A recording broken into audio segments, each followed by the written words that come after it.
Hello, this is Srijan. Today I am going to tell you something about the audit. If you are interested to learn the audit, then this video is for you. I think some noise are coming from my side, so try to please ignore the noise and just focus on this video. Then you will understand what is audit. Okay. तो मैं जो video बना रहा हूँ इसका मतलब ये है कि मैं आपको ऑडिट सिखाने नहीं जा रहा हूँ, मतलब ऑडिट का जो थियोरिटिकल सब्जेक्ट है I am not gonna tell you about this. Okay, I am just focus on the practical work of the audit. So audit का काम करने के लिए आपको क्या सीखना चाहिए और ऑडिट का काम कैसे होता है, हर एक चीज़ मैं इस वीडियो में बताने वाला हूँ. तो सबसे पहले आप तो ये समझ लीजिए ना, ऑडिट होता क्या है. पहले इसका मतलब समझ लेते हैं हम लोग, उसके बाद ऑडिट में क्या करना है, क्या क्या किस किस चीज़ का ऑडिट होता है, वो सब कुछ मैं बताऊंगा. ठीक है.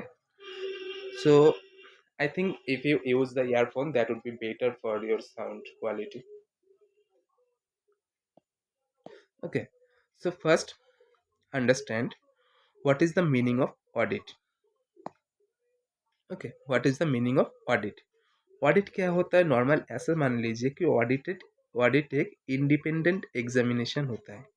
इंडिपेंडेंट मतलब कौन होता है वो मैं थोड़ी देर बाद बताता हूँ. किस चीज़ का होता है, फाइनेंशियल इंफॉर्मेशन. फाइनेंशियल इंफॉर्मेशन क्या होता है, हम जो बुक्स ऑफ अकाउंट्स बनाते हैं ना, balance sheet, trading and profit and loss, notes to accounts, cash flow statement, और कंपनी जिस चीज़ का ऊपर बेस करके ये बुक्स ऑफ अकाउंट्स बनाते हैं उन सभी चीज़ों का हम लोग ऑडिट करते हैं. और अब क्वेश्चन आता है कि ऑडिट किसका होना चाहिए. ऑडिट किसी भी प्रॉफिटेबल एंटिटी का होना चाहिए या फिर किसी एंटिटी अगर लॉस में है तो उसका भी ऑडिट होना चाहिए.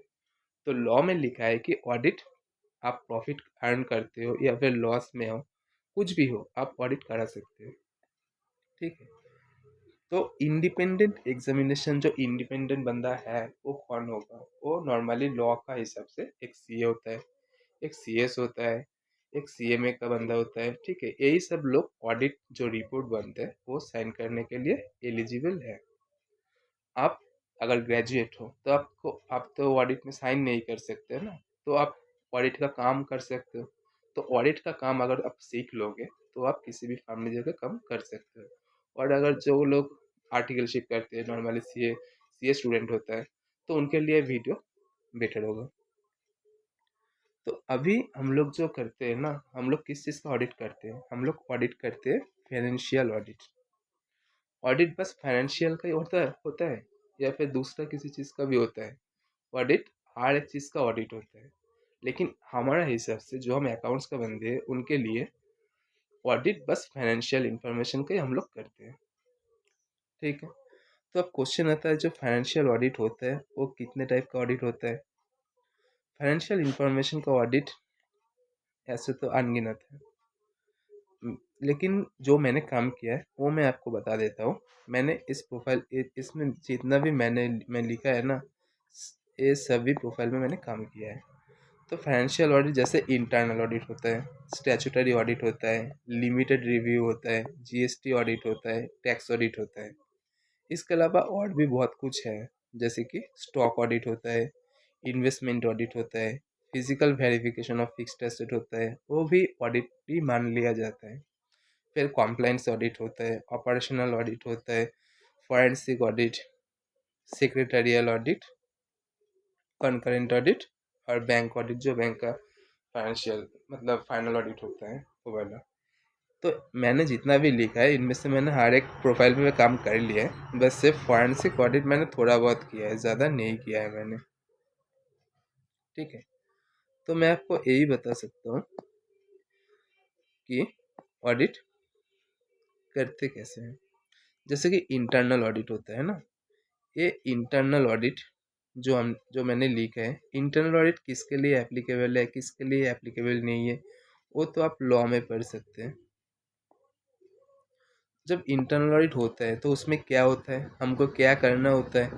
इंटरनल ऑडिट में हम लोग करते हैं कि हम लोग चेक करते हैं फाइनेंशियल एंड इंटरनल कंट्रोल, हमने दोनों चीज़ें चेक करते हैं. नॉर्मली क्या होता है कि हम लोग जब ऑडिट करने जाते हैं इंटरनल ऑडिट, तो हमारा पहले हमसे डिसाइड होता है कि हम क्या क्या काम करेंगे कंपनी के साथ। पहले हमें बातचीत हो जाता है कि हमको कहाँ का काम करना है। ठीक है, उसका हिसाब से हम कंपनी से बुक्स ऑफ अकाउंट ले लेते हैं। लेने के बाद लेने के बाद हमारा जो प्रोसीड्योर है वो हम फॉलो करते हैं। तो इंटरनल ऑडिट मतलब मान आप ऐसा मान सकते हैं कि जिसमें हर एक चीज़ का ऑडिट होता है। कंपनी के अकाउंट्स कैसे बन रहे हैं, कंपनी का जो कंप्लायंस है वो सब ठीक से मेंटेन हो रहा है कि नहीं। स्टैट्यूटरी ऑडिटर जब आएगा तो स्टैट्यूटरी ऑडिटर कहीं गलती ना निकल पाए। ठीक है, क्योंकि वो लोग तो रिमार्क्स दे देगा ना। तो उन लोगों को वो लोग मतलब स्टैट्यूटरी ऑडिटर कोई गलती ना निकाल पाए, इसलिए हम लोग इंटरनल ऑडिट करते हैं। कंपनी का जितना कुछ है सब कुछ हम लोग ऑडिट करते हैं। फिर आता है स्टैट्यूटरी ऑडिट। स्टैट्यूटरी ऑडिट किस लिए होता है? ये होता है कंपनीज एक्ट का हिसाब से होता है। कंपनीज एक्ट में लिखा हुआ है कि आपको स्टैट्यूटरी ऑडिट करना ही होगा। ठीक है, जितना भी कंपनी है उनके लिए स्टैट्यूटरी ऑडिट मैंडेटरी है। तो स्टैट्यूटरी ऑडिट जो होता है ना, इसका पहले ही आता है इंटरनल ऑडिट। पहले इंटरनल ऑडिट हो जाता है, फिर स्टैट्यूटरी ऑडिट होता है। अगर छोटा कंपनी है तो उनके लिए इंटरनल ऑडिट करना कोई फ़ायदा नहीं होगा, तो हम लोग सीधा स्टैट्यूटरी ऑडिट ही करते हैं। फिर आता है क्या, लिमिटेड रिव्यू। लिमिटेड रिव्यू क्या होता है? लिमिटेड रिव्यू ये जो स्टैट्यूटरी ऑडिट होता है ना, इसी टाइप का ही होता है। जितना भी लिस्टेड कंपनी है, जितना भी लिस्टेड कंपनी है, लिस्टेड मतलब जो कंपनी एनएससी और बीएससी में रजिस्टर्ड है, मतलब जिसका शेयर हम लोग खरीद सकते हैं ना, नॉर्मली उसे ही तो हम कहते हैं लिस्टेड कंपनी। तो और भी बहुत मतलब ब्रॉड मीनिंग है, मैं बस छोटा करके समझाता हूँ। ठीक है, तो लिमिटेड रिव्यू कब होता है? किसी भी लिस्टेड कंपनी के लिए हर क्वार्टरली लिमिटेड रिव्यू होता है। ठीक है, किसी किसी कंपनी क्वार्टरली की जगह हाफ ईयरली भी करते हैं लिमिटेड रिव्यू। तो ये बेसिकली होता है लिस्टेड कंपनी के लिए। और स्टैट्यूटरी ऑडिट सबके लिए एप्लीकेबल है, जितना भी कॉर्पोरेट है। फिर आता है जीएसटी ऑडिट। ये कौन सा लॉ है? और एक चीज़ बता देता हूँ, जो लिमिटेड रिव्यू है ना, ये कहाँ लिखा है कि इन लोगों को लिमिटेड रिव्यू कराना होता है? ये सेबी एक्ट में लिखा होता है। लिमिटेड रिव्यू सेबी एक्ट में लिखा होता है कि आपको लिमिटेड रिव्यू कराना ही होगा। फिर आता है GST audit. GST audit as per GST law हम लोग जीएसटी ऑडिट करते हैं। उसमें क्या करते हैं, उसमें एक टेबल मतलब फॉर्म होता है 9C बोल के। ये 9C फॉर्म कैसे भरना होता है वो हम इसी जीएसटी ऑडिट में करते हैं। फिर आता है क्या, टैक्स ऑडिट। टैक्स ऑडिट कहाँ लिखा है कि टैक्स ऑडिट करना जरूरी है? यह है कि इनकम टैक्स एक्ट 1961 में लिखा है कि टैक्स ऑडिट हमको मैंडेटरी है। किसके लिए मैंडेटरी है, किसके लिए नहीं है, वो तो आप इनकम टैक्स एक्ट जब स्टडी करेंगे उसी में ही लिखा होगा। ठीक है, इसमें हम लोग क्या करते हैं, टैक्स ऑडिट का सेक्शन कौन सा है? सेक्शन है 44AB के अंदर हमें टैक्स ऑडिट करना होता है। और इसका जो फॉर्म होता है, जैसे जीएसटी में जीएसटी 9C था ना इनकम टैक्स में, ऐसे ही फॉर्म है 3CA 3CB and 3CA 3CD। ऐसे दो फॉर्म होता है, एक कंपनी के लिए होता है, दूसरा अदर्स के लिए होता है। ये होता है टैक्स ऑडिट। तो हम लोग जो फाइनेंशियल ऑडिट करते हैं इसमें ब्रॉडली यही आता है, internal audit, statutory audit, limited review, GST audit, tax audit. ठीक है, अब आते हैं कि अदर ऑडिट। इसके अलावा और भी बहुत सारा ऑडिट होता है जो मतलब लॉ का हिसाब से मैंडेटरी नहीं है, लेकिन कंपनी खुद का अच्छे के लिए ये ऑडिट करते हैं। ठीक है, जैसे कि स्टॉक ऑडिट। स्टॉक ऑडिट करने के लिए कोई सीए होना चाहिए ऐसा कहीं लिखा नहीं है। ठीक है, स्टॉक ऑडिट कोई भी कर सकते हैं। कंपनी का अगर एम्प्लॉय है तो वो एम्प्लॉय भी स्टॉक ऑडिट कर सकते हैं। फिर आते हैं इन्वेस्टमेंट ऑडिट। इन्वेस्टमेंट ऑडिट करने के लिए इन्वेस्टमेंट के बारे में आपको जानना होगा ना। फिर आता है physical verification of fixed asset. ये तो बस आपको घूम घूम के देखना होगा कि कौन सा कंपनी का बुक सब रजिस्टर मतलब रजिस्टर दे देगा, जिसमें पूरा बुक्स भी बराबर बोलते हो, जिसमें पूरा एसेट का रिकॉर्ड होता है। वो चीज़ आपको दे देगा। आपको घूम घूम के देखना होता है कि एसेट है कि नहीं। अगर नहीं है तो कंपनी ने डिस्कार्ड किया कि नहीं। ऐसा लंबा बहुत सारा प्रोसीड्योर होता है जो बाद में आपको मैं बता दूंगा धीरे धीरे। ठीक है, अब मैं आपको जो बता रहा हूँ ना, ये आपको एक ऊपर ऊपर से मैं थोड़ा थोड़ा चीज़ ऐड करते जा रहा हूँ। ऐसे तो आपको सीधा समझ में आएगा नहीं, जब आप प्रैक्टिकली काम करेंगे तभी जाके आपको सीखने को मिलेगा। ठीक है, आप सुनते जाइए, आपका नॉलेज ऑब्वियसली गेन होगा इस वीडियो के बाद में। फिर आता है कि कॉम्प्लाइंस ऑडिट। कॉम्प्लाइंस ऑडिट हम लोग क्या देखते हैं कि कंपनी के लिए जो जो कॉम्प्लाइंसेस फॉलो होना चाहिए, जैसे कि इनकम टैक्स का कॉम्प्लाइंस है, ठीक है, जीएसटी का कॉम्प्लाइंस है, फिर सेबी का कॉम्प्लाइंस है, ऐसे बहुत सारा कॉम्प्लाइंस एक कंपनी के लिए होता है। तो वो सब कॉम्प्लाइंस कंपनी फॉलो कर रहे हैं कि नहीं, वो हम देखते हैं कि कॉम्प्लाइंस ऑडिट में। फिर ऑपरेशनल ऑडिट। ऑपरेशनल ऑडिट किसके लिए होता है? अगर किसी मैन्युफैक्चरर कंपनी है, ठीक है, वो मैन्युफैक्चरिंग कर रहे हैं, तो मैन्युफैक्चरिंग कर रहा है, तो उसका जो ऑपरेशन है, ऑपरेशन क्या है? किसी चीज़ को बना के बेचना। तो बनाने का पहले से स्टार्ट करके बनाने का सेल करने तक का जो भी चीज़ होता है, उसका जो मेन बिजनेस एक्टिविटी है ना, उसे हम फॉलो करके ये वाला ऑपरेशनल ऑडिट करते हैं। फिर फॉरेंसिक ऑडिट, इसके बारे में मुझे उतना उतना कुछ नहीं पता, क्योंकि इसका प्रैक्टिकल काम मैंने किया नहीं, लेकिन बाद में आपको मैं इलाबोरेट कर दूंगा, ठीक है। फिर आता है सेक्रेटरियल ऑडिट। सेक्रेटरियल ऑडिट और इससे कॉम्प्लायंस ऑडिट ऑलमोस्ट सेम है, लेकिन उतना सेम नहीं है। मैंने किया, पता है कि बहुत सारी चीज़ उसमें अलग होता है।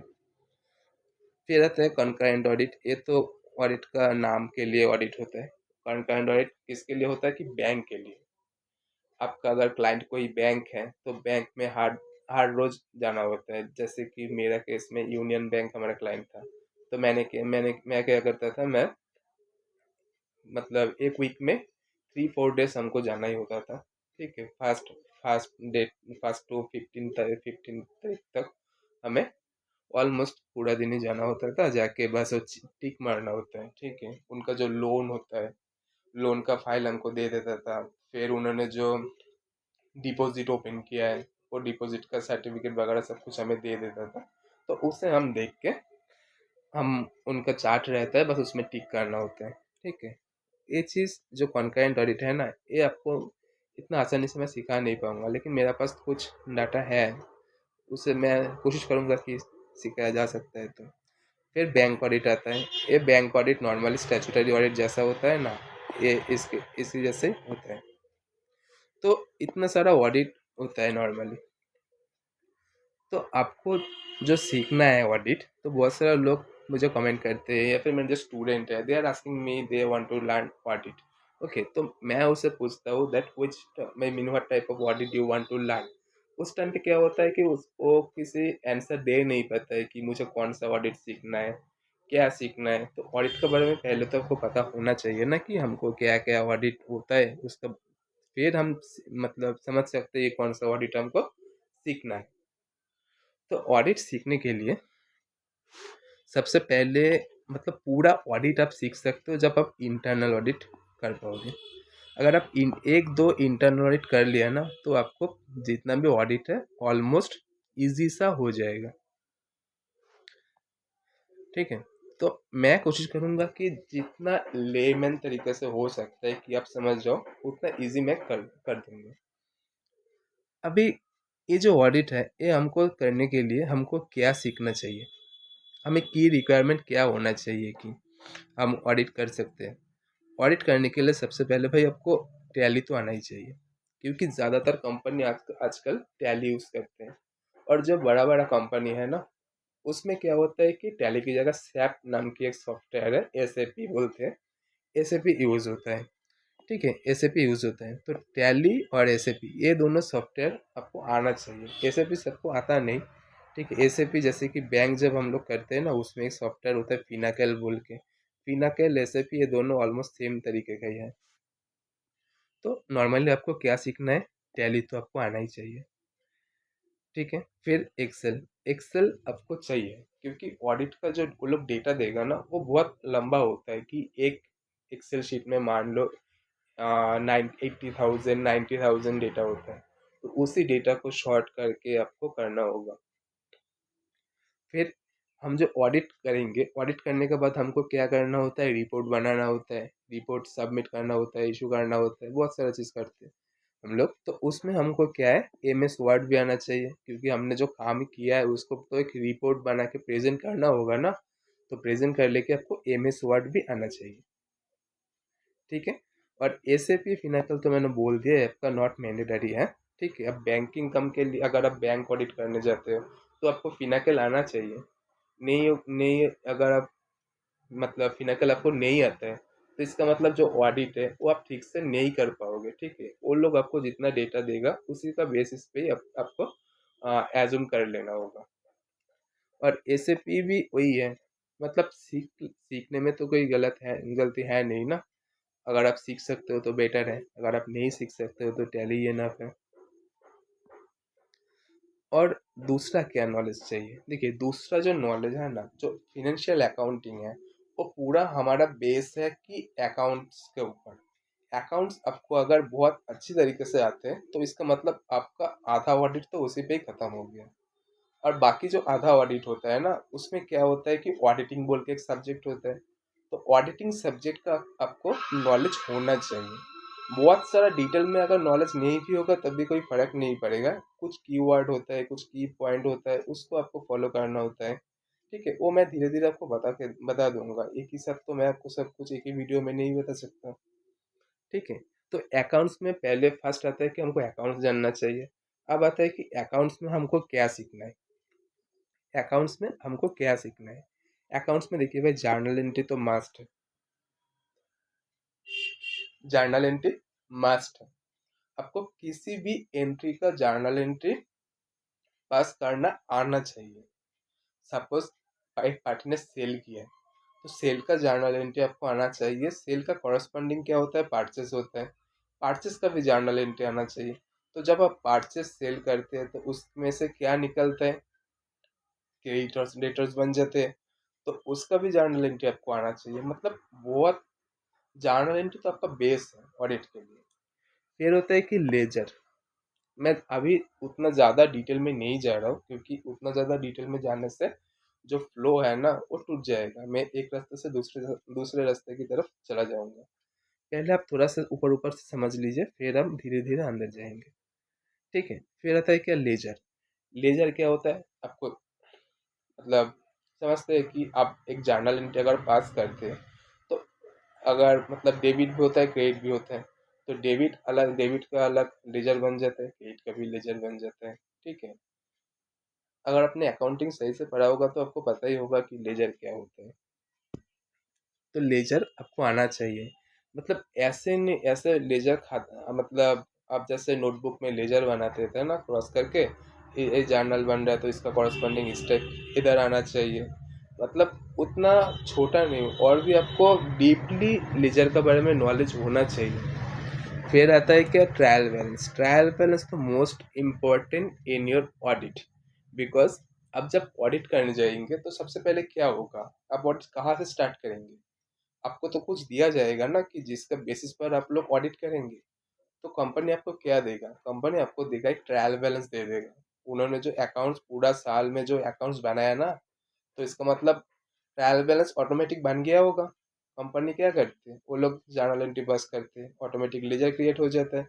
और लेजर अगर क्रिएट हो जाता है तो ट्रायल बैलेंस तो ऑब्वियसली बन ही जाएगा। तो वही ट्रायल बैलेंस आपको दे दिया जाता है, और आपको क्या करना होता है, उस ट्रायल बैलेंस का बेस पर ऑडिट करना होता है। तो आप समझ सकते हैं कि जो हम लोग ऑडिट करते हैं, सबसे पहले क्या आता है, ट्रायल बैलेंस सबको दिया जाता है।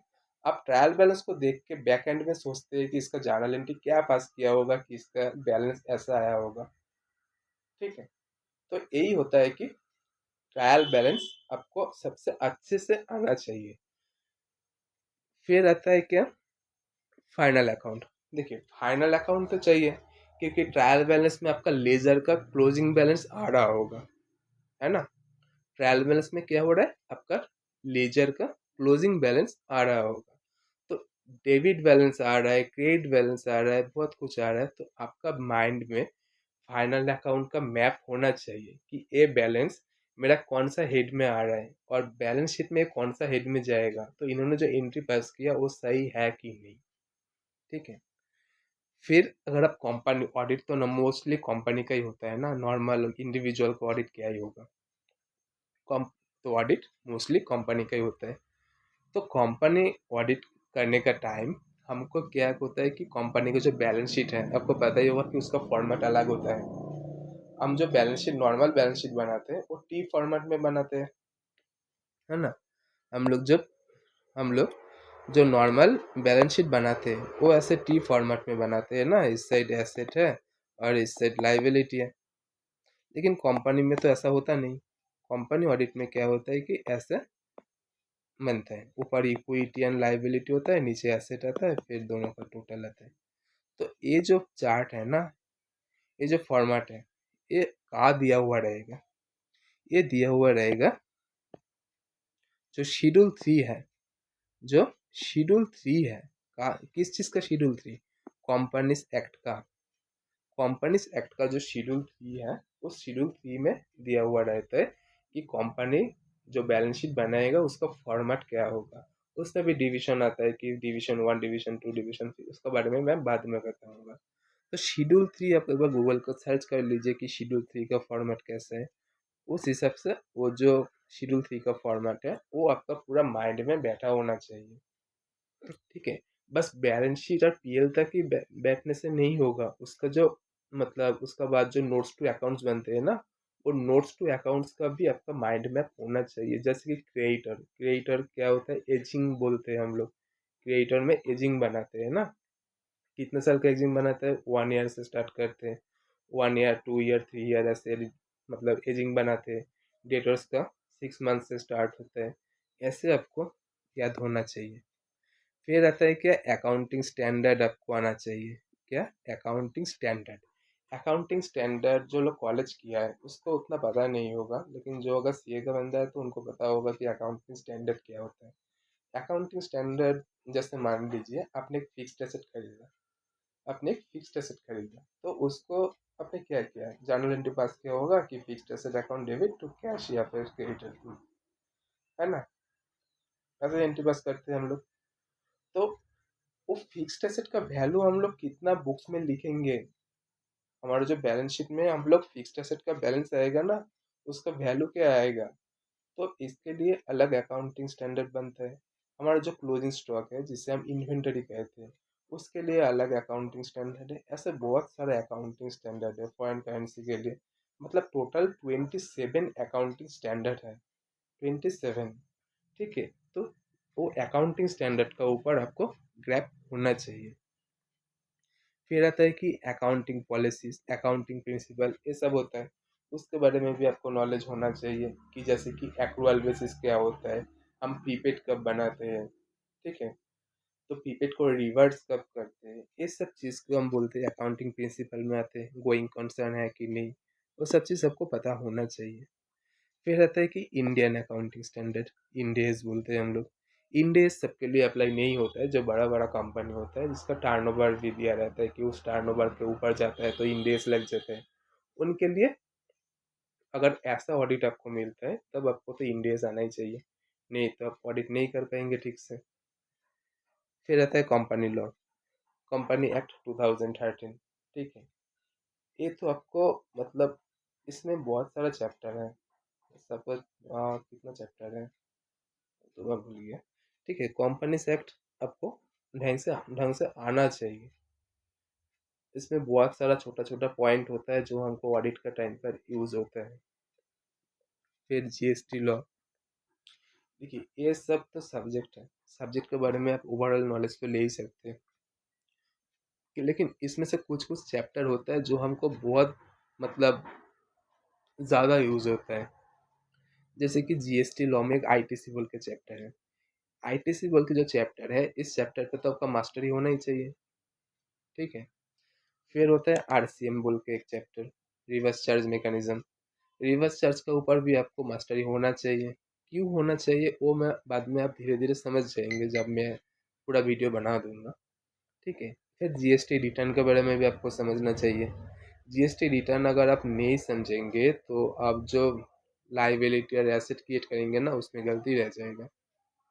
फिर आता है इनकम टैक्स। इनकम टैक्स में मेन चैप्टर आता है कि PGBP, profit and gains from business and profession बोल के जो चैप्टर होता है, इसमें आपको बहुत अच्छे से मास्टरी होना चाहिए, क्योंकि इसका जो सेक्शन होता है ना, इस सेक्शन ऑडिट में बहुत ज़्यादा काम पे आता है।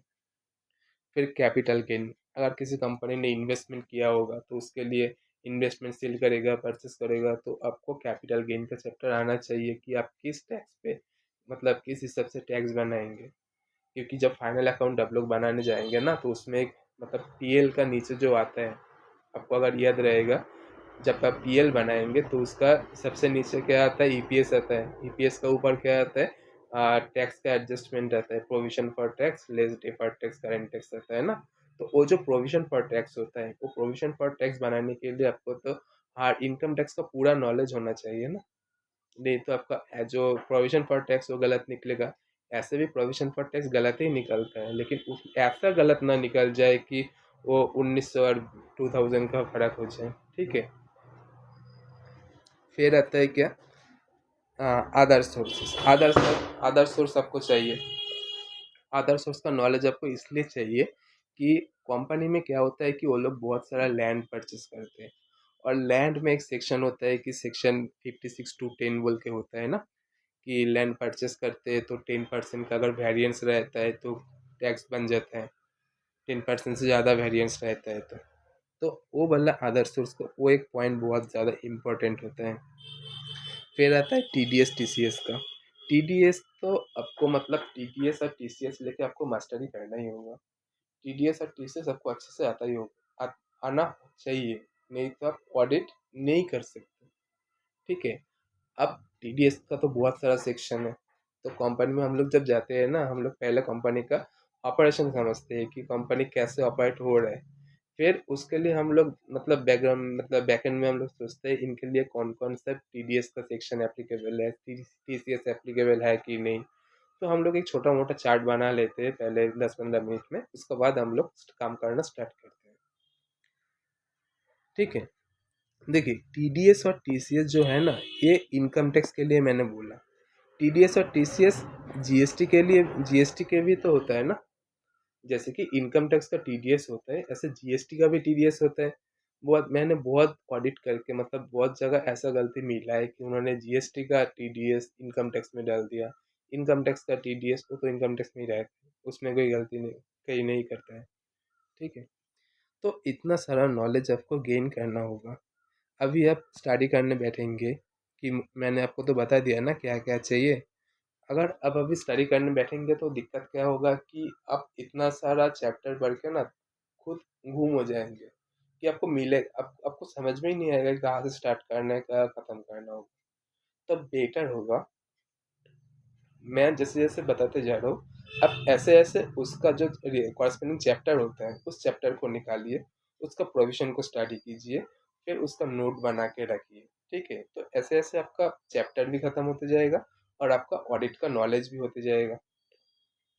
और जो अकाउंटेंट लोग हैं उनके लिए, वो लोग क्या करते हैं कि कुछ अकाउंटेंट होता है बहुत अच्छे, मतलब उनको बस अकाउंटिंग का नॉलेज नहीं, उसका अंदर ऑडिटिंग का भी नॉलेज होता है। तो उन लोग क्या करते हैं कि जो कॉम्प्लाइंसेस पेपर होता है, जैसे कि हमने अपने एंट्री पास की, तो एंट्री आप कैसे पास कर सकते हैं अपने सेल की, ठीक है। तो आपका आपको आपका इनवॉइस होगा, इनवॉइस का बेसिस पे आप सेल का एंट्री पास किए होंगे, है ना। तो वो जो इनवॉइस है, ये तो बस मैंने सेल का एग्जांपल लिया, ऐसे परचेस का भी होता है, बहुत सारा एक्सपेंडिचर की ज़्यादातर होता है, वो सब डॉक्यूमेंट संभाल के रखना होता है। लेकिन जो अकाउंटेंट अच्छा नहीं होता है, उधर हम लोगों को जाकर कुछ दिक्कत मिलते हैं कि हमने बोला कि आपने ये जो एक्सपेंस किया है तो इसका डॉक्यूमेंट्स हमें, सपोर्टिंग डॉक्यूमेंट्स हमें दिखा दीजिए। तो वो लोग क्या करते हैं, वो बोलते हैं कि इसका डॉक्यूमेंट्स कहाँ मिलेगा, है तो मेल में हो सकता है। तो मेल ढूंढता है, बोलते हैं मेल में भी नहीं है, हम देते हैं, देखते हैं, ठीक है। मतलब उनको पता नहीं है कि कौन सा डॉक्यूमेंट्स उनको प्रिजर्व करके रखना होता है और कौन सा डॉक्यूमेंट्स नहीं रखना होता है। ऐसे ही चलता है। तो धीरे धीरे आप सीख जाएंगे। फिर आता है कि अदर नॉलेज, जो मैंने लिखा एक्स्ट्रा नॉलेज, इसमें क्या होता है कि टीडीएस रिकॉन्सिलेशन आपको आना चाहिए। मतलब ना आने से भी चल जाएगा, लेकिन आप कंपनी में जा रहे हैं, ठीक है। वो कंपनी आपका ऊपर इन्वेस्ट करते हैं। हम लोग जब ऑडिट करने जाते हैं, एक ऑडिट के लिए कंपनी मतलब हमारा ऑफिस में तो फीस पेमेंट करते ही है। उसके अलावा हम लोग जो जा रहे हैं हमारे ऊपर बहुत सारा इन्वेस्टमेंट करते हैं, ठीक है। हम फ्लाइट से जा रहा है, आ रहा है, स्टार होटल पे रुकाता है, खाना जो भी मांगो वो लोग दे देते हैं। तो इतना सारा इन्वेस्टमेंट क्यों करते हैं कि हम लोग ठीक से काम करें, आराम से काम करें, ठीक है। और टाइम खत्म होने का पहले हम लोग रिपोर्ट उनको दे दें। अच्छे से काम करने के लिए वो लोग हमारे ऊपर इतना इन्वेस्टमेंट करते हैं। तो कंपनी का जो अकाउंटेंट है वो आपसे कुछ भी सवाल मतलब they can ask you any question, okay. उस टाइम पे क्या होता है कि आपको सवाल का जवाब देना होता है। तो अगर आपका अच्छे से नॉलेज नहीं होगा तो तभी क्या होगा, आप उसका आंसर ठीक से नहीं दे पाएंगे। तो इसके लिए आप थोड़ा थोड़ा करके चीज़ों को सीखते जाइए तो बेहतर होगा आपके लिए भी और उन लोगों के लिए भी। टीडीएस रिकॉन्सिलेशन, ये तो स्पेलिंग ही गलत है गया। टीडीएस रिकॉन्सिलेशन आपको सीखना है। जीएसटी रिकॉन्सिलेशन भी आपको सीखना है, क्योंकि जब फाइनल बैलेंस शीट आप बनाएंगे ना, उसमें अगर जीएसटी का रिकॉन्सिलेशन नहीं होगा तो जीएसटी पेबल रिसीवेबल का अंदर डिफरेंस रह जाएगा। वो चीज़ आपका बैलेंस शीट का प्रेजेंटेशन गलत बना देगा। फिर आपको बीआरएस आना चाहिए। बीआरएस का क्या होता है, बैंक रिकॉन्सिलेशन स्टेटमेंट। कभी कभी आप देख पाएंगे कि आपका बुक्स में बैंक का वैल्यू, मतलब बैंक में जितना पैसा है उसका वैल्यू अलग शो करेगा, लेकिन आप बैंक से जो स्टेटमेंट मंगाएंगे ना उसमें थोड़ा वैल्यू अलग शो करेगा। तो इसी टाइम पे हम लोग क्या करते हैं, बीआरएस चेकिंग करते हैं। ऐसा होना पॉसिबल है क्योंकि कंपनी ने एक चेक इशू कर दिया, किसी एक्सपेंडिचर के रिगार्डिंग कंपनी ने एक चेक इशू कर दिया, ठीक है। तो कंपनी क्या करेगी, जब चेक इशू होगा उसी टाइम बुक्स में एंट्री हो जाएगा। लेकिन वो लोग, मतलब जिसको चेक इशू किया है, तो उनको भी तो बैंक पे जाके चेक डिपॉजिट करना होगा, तभी तो उस बैंक में पैसे जाएगा ना, मतलब आपका बैंक से पैसा डिडक्ट होगा और उनका बैंक में पैसा डिपॉजिट होगा। तो ऐसा कब होगा, जब वो पार्टी जाके चेक बैंक पे डिपॉजिट करेगा। तो इसके लिए क्या होता है कि आपका बैंक का जो स्टेटमेंट है और आपका जो बुक्स का स्टेटमेंट है, इसमें फ़र्क रह जाता है। उसे हम लोग बीआरएस की मदद से मैच करते हैं। तो बीआरएस हम लोग बनाएंगे, वही लोग बना के देता है। इधर मैंने जो भी लिखा ना वो सब कुछ वही लोग बना के देगा, लेकिन आपको उसका नॉलेज होना चाहिए। अगर नॉलेज नहीं होगा तो क्या होगा, वो लोग कुछ भी बना के दे देगा और आप उसको लेके आ जाएंगे, ठीक है, बैलेंस शीट तो ठीक होगा ही नहीं। फिर डेप्रिसिएशन का कैलकुलेशन, मोस्टली जो गलती निकालता है वो गलती निकालता है कि डेप्रिसिएशन का कैलकुलेशन में गलती निकालता है, ठीक है। डेप्रिसिएशन का रेट अलग अलग होता है। जैसे कि इनकम टैक्स में डेप्रिसिएशन रेट अलग दिया हुआ है सेक्शन 32 का अंदर, और कंपनीज एक्ट में शेड्यूल 2 में, सॉरी पीएल है उसमें, हाँ। डेप्रिसिएशन कौन से शेड्यूल में, वो तो पीपी वाले में आ जाते हैं, हाँ। उसमें तो डेप्रिसिएशन कंपनीज एक्ट का ये सबसे परसेंटेज वाइज आप देखेंगे कि अलग है, क्योंकि कंपनीज में इनकम टैक्स में क्या होता है वो समझ लीजिए। जैसे कि इनकम टैक्स बोल दिया कि 15% डिप्रिसिएशन है, ठीक है। प्लांट एंड मशीनरी के ऊपर 15% डिप्रिसिएशन है, तो आप तो फ्लैट 15% हर साल लगाते जा रहे हो ना। लेकिन कंपनी क्या करते हैं, कंपनी बोलते हैं नहीं, इसका जो वैल्यू है बुक वैल्यू, उसी में से हम लोग 5% रेड्यूसल वैल्यू मान लेंगे, और बाकी जितना है उसी को हम देखते हैं कि वो एसेट कितना साल चलेगा, उतना सालों में हम लोग थोड़ा थोड़ा डिवाइड करते जाते हैं। तो उनका फॉर्मेटिंग अलग हो जाता है, इसीलिए डेप्रिसिएशन का फर्क रह जाता है। अभी लैंड एंड बिल्डिंग को लेके बहुत लोग गलती कर देते हैं। मैंने बहुत बड़ा बड़ा कंपनी में देखा है कि लैंड एंड बिल्डिंग का जो डिप्रिसिएशन परसेंटेज है ना, वो लोग गलत करके दे देते हैं। तो उसी को सही करने के लिए आपको डिप्रिसिएशन बनाना आना चाहिए। फिर क्या होते हैं, अब वो तो मैंने नॉर्मल बात बोल दी। अब और थोड़ा सुन लीजिए, हम लोग जब ऑडिट करने जाते हैं तो हम लोग कैसे स्टार्ट करते हैं। हम लोग स्टार्ट करते हैं कि ऐसे, मैंने क्या लिखा है, understand and analyse the trial balance. मैंने आपको बोला, हमने जो ट्रायल बैलेंस हमको जो ट्रायल बैलेंस मिलता है उससे पहले हम लोग एनालिसिस करते हैं, समझते हैं कि ट्रायल बैलेंस में जो बैलेंस दिया हुआ रहता है, ट्रायल बैलेंस में बैलेंस कैसे दिया हुआ रहेगा, पहले आप ये समझ लीजिए। ट्रायल बैलेंस में जो बैलेंस होगा ना, उसमें जो एसेट है, एसेट का बैलेंस क्या होना चाहिए, डेबिट बैलेंस आना चाहिए ट्रायल बैलेंस में। अगर एसेट का बैलेंस क्रेडिट साइड आ रहा है, क्रेडिट बैलेंस आ रहा है, तो इसका मतलब क्या है, कुछ गलती इन्होंने किया है। क्योंकि डेप्रिसिएशन का क्रेडिट बैलेंस आता है, ठीक है, और एसेट का डेबिट बैलेंस आता है। तो एंट्री गलती करने से ही एसेट का वैल्यू क्रेडिट साइड आएगा। आप ऐसा नहीं सोच सकते कि हाँ डेप्रिसिएशन मतलब ज़्यादा लगा दिया है, तो ज़्यादा डेप्रिसिएशन तो लगा ही नहीं सकते। क्योंकि डिप्रिसिएशन रेस्ट्रिक्ट हो जाता है अगर रेसिडुअल वैल्यू का नीचे रेसिडुअल बैलेंस का नीचे वैल्यू आ जाता है तो। ठीक है, फिर जैसे कि लाइबिलिटी है, लाइबिलिटी का बैलेंस क्रेडिट साइड आना चाहिए, अगर वो डेबिट साइड आ जाता है तो उसमें गलती है। ठीक है, फिर एक्सपेंस का डेबिट बैलेंस होना चाहिए, वो अगर क्रेडिट साइड आ जाता है तो इसका मतलब आपको समझ लेना चाहिए कि उन्होंने कुछ गलती किया है। तो इसी यही हम बोले कि जो आपको जो ट्रायल बैलेंस मिलेगा ना उसको पहले अंडरस्टैंड कर लीजिए, एनालाइज कर लीजिए कि डिफरेंस कहाँ कहाँ आ रहे हैं, ये ठीक नहीं लग रहा है, क्यों नहीं ठीक लग रहा है, वो सब पहले आप समझ लीजिए। उसके बाद हम लोग क्या करते हैं, हम लोग चेक लिस्ट बनाते हैं। चेक लिस्ट मतलब जहाँ जहाँ पर हमको डाउट है कि इसमें गलती हो सकता है, उसी चीज़ को हम एक नोट बनाते हैं, एक शॉर्ट नोट बनाते हैं। ठीक है, उसे हम कहते हैं चेक लिस्ट, कि हमको क्या चेक करना है, ऐसा लिस्ट। ठीक है, उसी उसे तो चेक लिस्ट हम कैसे बनाते हैं, जो हमको ट्रायल बैलेंस मिलता है, ट्रायल बैलेंस का बेसिस पर ही हम लोग चेक लिस्ट बनाते हैं। फिर हमको रूट ठीक करना होगा कि हम लोग कहाँ से स्टार्ट करेंगे और कहाँ जाके ख़त्म करेंगे। ख़त्म तो ऑब्वियसली होता है कि फाइनल अकाउंट बनाने तक का ही। ऑब्वियसली फाइनल अकाउंट कंपनी बना के हमको देता है, ऑडिट का ऐसा प्रोसीड्योर है कि हम लोग जो ऑडिटर है, ऑडिटर कभी भी फाइनल अकाउंट नहीं बनाता है, वो कौन कंपनी वाला बना के आपको देता है, आप उसी का बेसिस पे चेकिंग करते हो।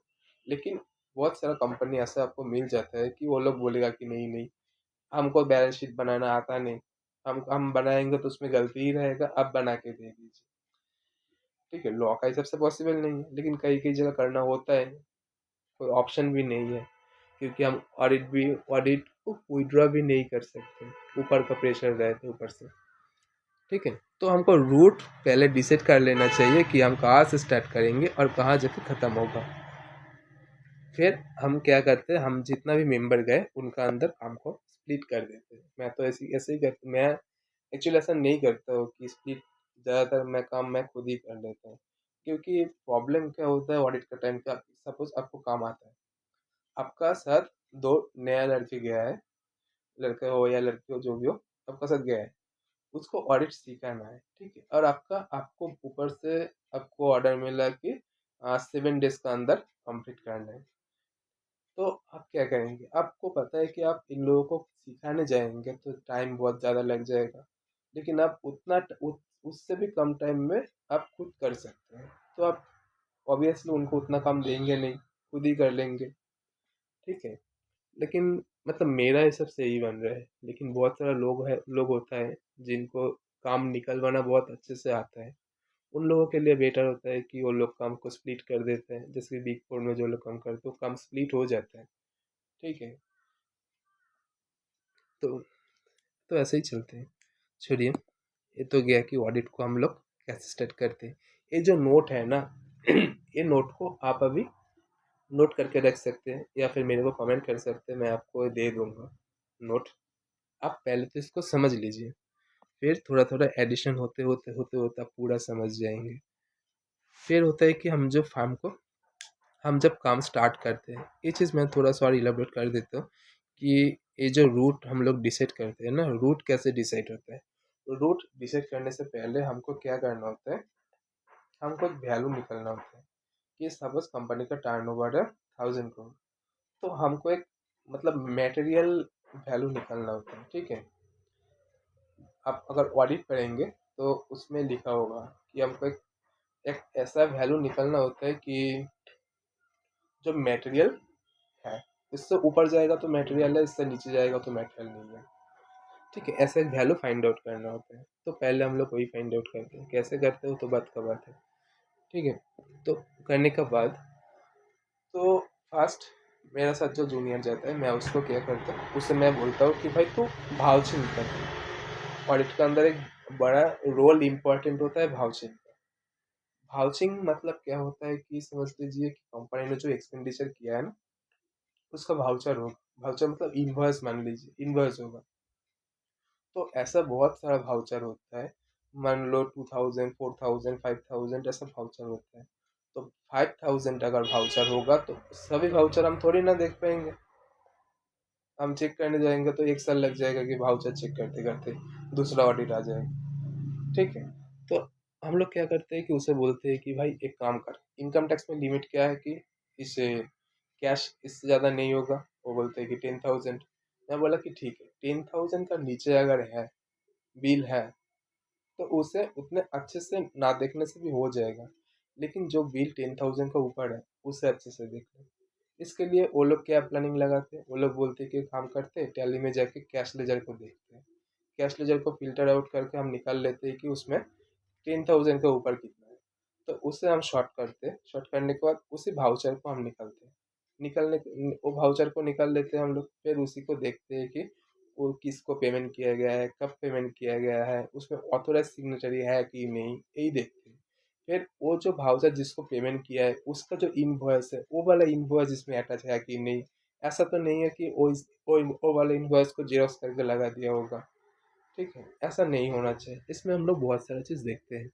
फिर दूसरा किसी बंदा है, उसे मैं बोल देता हूँ भाई तू एक काम कर, टीडीएस देख ले, इनका जो टीडीएस।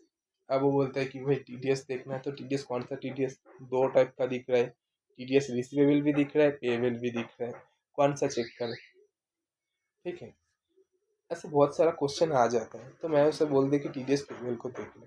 तो टीडीएस पेबल में उसको पूरा टीडीएस का नॉलेज आना चाहिए कि कौन सा पार्टी का ऊपर कितना परसेंट का कौन सा सेक्शन में टीडीएस लगना चाहिए, टीडीएस कब से स्टार्ट होना चाहिए।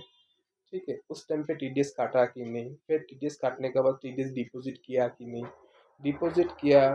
ठीक है, डिपॉजिट करने के बाद मतलब फाइलिंग किया कि नहीं, टीडीएस जो रिटर्न क्वार्टरली रिटर्न होता है ना, 24 की 26 की, वो टाइमली डिपॉजिट हुआ कि नहीं, मतलब फाइलिंग हुआ कि नहीं, वो हम लोग देखते हैं। ठीक है, तो हमको ऑडिट में क्या करना होता है, ऑडिट में हमको फाइंड आउट करना होता है। क्या फाइंड आउट करना होता है, एरर, ओमिशन, फ्रॉड, कंप्लाइंस।